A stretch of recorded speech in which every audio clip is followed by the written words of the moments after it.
تب تک قبلہ تھا جب تک یار کو قبول تھا، محبوب کو قبول تھا. دل مصطفیٰ دل محبوب سے اترا، اب قبلہ ہی نہ رہا، قبلہ ہی نہ رہا. اور میں اپنا ذوق بیان کرنے لگا ہوں، ذوق بیان. اس کو کوئی چاہے قبول کر لے، کوئی چاہے رد کر لے. رد کرنے سے میری بات کو کوئی کافر نہیں ہو جائے گا، کوئی کافر نہیں ہو جائے گا، کوئی دین سے نکل نہیں جائے گا. یہ طریق ملا ہے کہ جو اس سے اختلاف کرے اسے دین سے نکالتا پھرتا ہے، کوئی مسلک سے نکالتا پھرتا ہے. دین کسی کی ملکیت نہیں ہے، دین کسی کی وراثت نہیں ہے، کسی کی جاگیر نہیں ہے. سن لو، دین کے مالک فقط خدا اور مصطفیٰ ہیں، بس. خدا اور مصطفیٰ دین کے مالک ہیں. اہل بیت مصطفیٰ دین کے وارث ہیں. صحابہ دین کے محافظ ہیں، باقی سارے دین کے نوکر ہیں، نوکر ہیں. اس سے زیادہ کوئی کچھ نہیں ہے. اگر وہ عزت دے کر بٹھا دیں کسی عزت کے مقام پر، کرسی پر، تو بندے کو کپڑوں سے باہر نہیں ہونا چاہیے، کپڑے نہیں پھاڑنے چاہیے. مالک کرسی پر بٹھا کے کسی کو خود نیچے بھی بیٹھ جائے تب بھی مالک مالک ہوتا ہے، نوکر نوکر ہوتا. یہ شعور رہنا چاہیے. سو ہماری بات سے کوئی انکار کر دے، رد کر دے، آپ کے ایمان پر بال برابر کوئی فرق نہیں آئے گا، کوئی فرق نہیں آئے گا. سو عرض کرنے لگا ہوں، آقا تو صفیں چیر کر گزر کر آخر میں جا کر کھڑے ہو گئے. صحابہ پیچھے مڑ کر کھڑے ہو گئے، نماز جاری رہی.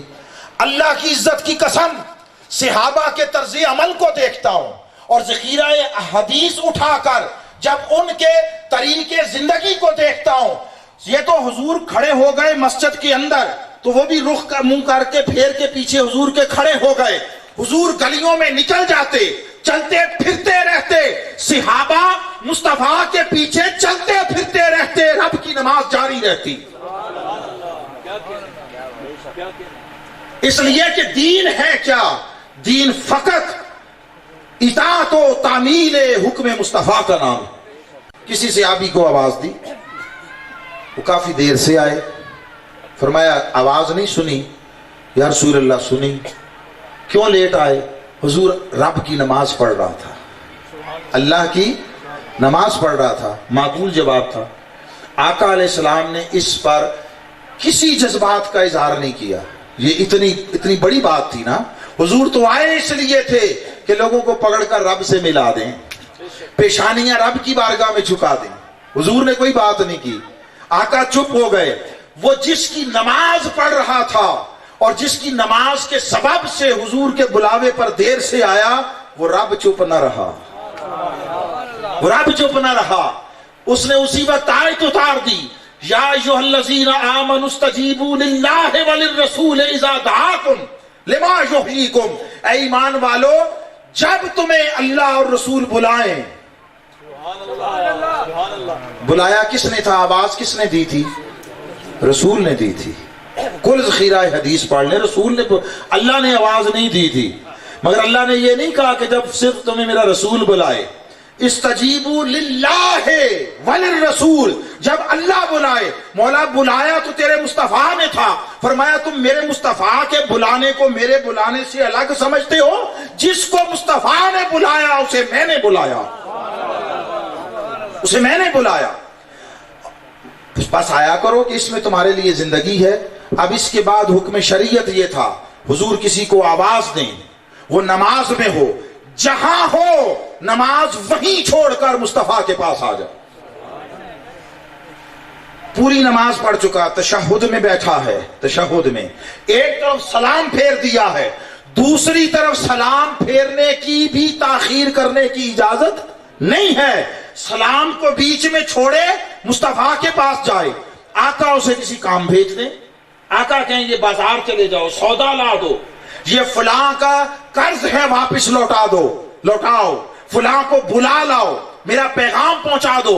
وہ حضور کے حکم کی تعمیل میں چلا جائے، گلیوں میں گھومتا رہے، بازاروں میں پھرتا رہے، سودا سلف خریدتا رہے،